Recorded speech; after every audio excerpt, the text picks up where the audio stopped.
আপোনালোকে জানেনে চাইনাৰ সকলোতকৈ ঘূৰিবলগীয়া খাতাৰনাক জেগা 3 টুকুৰা যি জেগা 3 টুকুৰাত গ'লে যদি অকমান ভুল হয় অলপ একমাত্ৰ যদি ভুল হয় আপোনাৰ মৃত্যু পৰ্যন্ত হ'ব পাৰে তে হক সেই 3 টুকুৰা জেগাৰ বিষয়ে আমি অলপ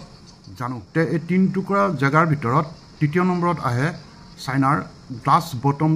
ব্ৰিজ এখন 300 মিটাৰ ওপৰত গ্লাছেৰে বনোৱা এখন ব্ৰিজ হয় এই ব্ৰিজখনত আপুনি খোজ কাঢ়িব তেতিয়া এনেকুৱা লাগিব যেন আপুনি বতাহত হাৱাতে যেন খোজ কাঢ়ি আছে এই ব্ৰিজখন বহুত ভয়ানক কিয়নো যেতিয়া এই ব্ৰিজখনত খোজ কাঢ়ি থাকোঁতে বতাহ আহে তেতিয়া ব্ৰিজখন মুভ হয় এনেকৈ লৰে আৰু বহুত মানে ভয়ানক পৰিস্থিতিৰ সন্মুখীন হ'ব লাগে 2 নম্বৰত আহে বুদ্ধাছ হ্যান্ড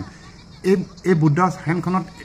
এজন ব্যক্তিৰ যাব পাৰে যাৰ উখলৈ ভয় নাই যোনে উৎসাহৰ ওপৰত ভয় আছে উখ বিল্ডিং বা উখ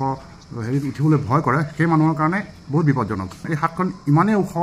উখকৈ বনাইছে য'ত উঠিলে আপুনি গোটেই নেচাৰৰ বিউটিটো অনুভৱ কৰিব দেখিবলৈ পাব চাইনাত এই হাতখন চাবলৈ বুদ্ধাছ হ্যান্ডখন চাবলৈ কাৰণে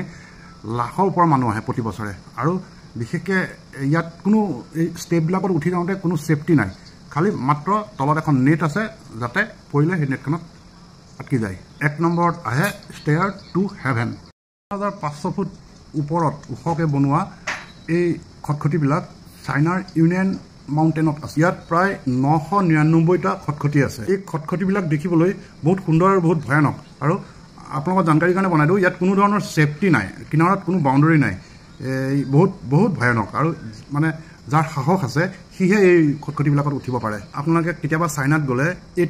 3টা স্পটৰ ভিতৰত কোন জেগাত যাবলৈ ইচ্ছুক কমেণ্টত জনাব থেংক ইউ